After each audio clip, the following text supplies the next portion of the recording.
Hey, fellow founders, how you going? Welcome to the recap of week 12 of Founder University.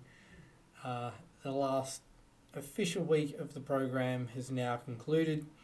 Um, so I'll do my usual weekly recap, and then later on I will do a kind of end of recap video on the entire kind of Founder University program and offer my thoughts and opinions on who is it best suited for, what you can do to get the most out of it, and that kind of thing. But for now, and for this video, I'll stick to just the regular week 12 recap.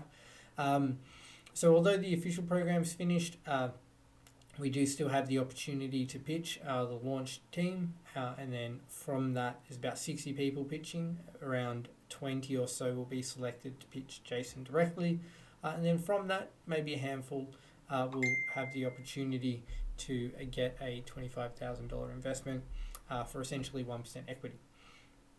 So that's all still to come. So I'll definitely be covering that as well.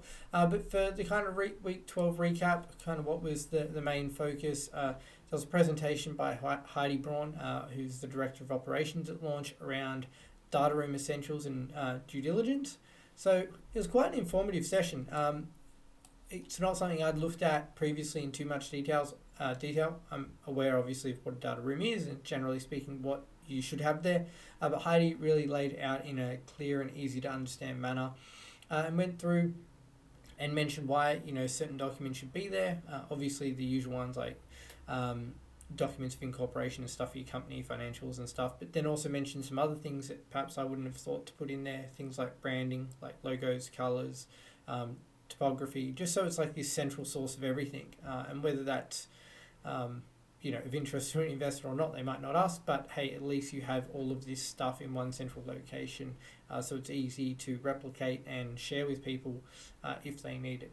Obviously, more investor focused things like your monthly update, saving those there as well, so that if you do have later on down the track an investor who's interested, you could basically say, hey, go back and read the last 12 months of investor updates and you'll see kind of what I was saying 12 months ago and what I'm saying now, and they'll get an idea of that journey that you've been on. So very informative session.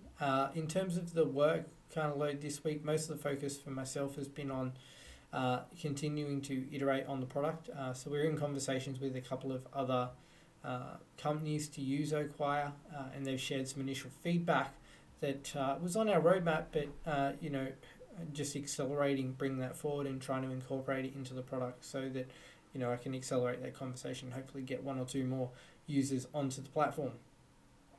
In addition to that, the pitch coming up, so refining my pitch. There wasn't a massive amount that I want to change, but obviously there's always room for improvement, so that's been the focus of this week as well. And I guess coinciding with that is in the Circle community that is part of Circle's this platform that you can use within Founder University. There's been a fair few people who've been sharing their pictures there, and I've been providing feedback. I did make a comment there, and some people might interpret it as blunt, but hey, whatever. There's a lot of people in life in general who want things without giving, and what I mean by that is that there's probably 10 to 15 people who've now put their pitch into that thread saying, hey, review my pitch, give me feedback. And they're asking other members of the cohort. They're not asking Charlie from Launch directly. This was meant to be a community thing. And then the overwhelming majority of these people aren't spending any time reviewing other people's pitches. So it's like, hey, review mine, but I can't be bothered to review yours. So I put a comment in there because I think sometimes people default to thinking that they need to be experts to be able to provide some feedback. And obviously expertise helps, but there's always something that anyone can share. It might be picking up a spelling mistake or saying, hey, when you said this, it didn't really come across clearly. Or, hey, you've got this graphic, but it didn't really make sense. Maybe you need to change it. It doesn't need to be, hey, I'm a startup founder who's had multiple exits, or I'm an angel investor with 100 investments under my belt to be able to provide feedback. It's all relative, and I just think that it's a bit of a shame that a lot of people ask but then don't also return. So that's the ethos I've always had not only through this program, but with some of my startups and kind of endeavours in the past. So Startup Soda was a newsletter that I created covering the Aussie startup ecosystem. Like give first, and it does pay back like immensely. I from that newsletter I had the opportunity to mentor at the University of Sydney for 3 years. By mentoring, I got introduced to another mentor who would mentor me, who was working under a program sponsored by the New South Wales government here in Australia, and they in turn introduced me to someone who about 3.5 years later ended up being the person who purchased or acquired Startup Soda from me. So, it's kind of, I've just seen how giving freely can pay back so much. And yeah, I just really encourage people who are in the current cohort or who are looking to join Founder University in the future. You need to give to receive. And if you do that, I just fundamentally believe that you'll be repaid 10x.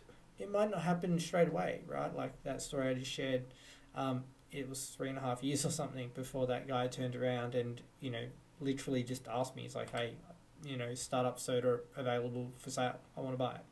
And until that point, like I hadn't really thought about selling it or anything, but we started that, didn't start the acquisition conversation, but we started our relationship or our first conversation 3 odd years back off the back of me being involved and sharing the knowledge that I had at the time with other people.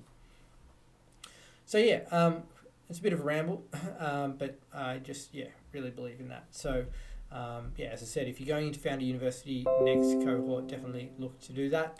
I'll probably cap it there in terms of the recap. As I mentioned, I'm going to do a end-to-end Founder University, like should you do it review. Short answer is yes, but there's more nuance to it. I'll talk about like who it's best suited for, how you get the most value out of it, what you can do to be better prepared going in, where I think your startup should be if you're applying. It doesn't need to be obviously fully developed or anything like that. Oqire wasn't, but I do think having at least an idea or a couple of ideas that you're open to exploring is probably a good place to start. But yeah, we'll cover all that in another video. For today, I'm going to sign off. Got some more work to do on the pitch, and I'll share that as well once I've done the final version. I don't know if I'll be able to kind of cut the one that I pitched directly to the launch team, because they'll probably be recording it to release on their YouTube channel, but I can re-pitch it and re-record it. So anyway, cover that at a later date. Thanks again for watching. Catch you in the next one.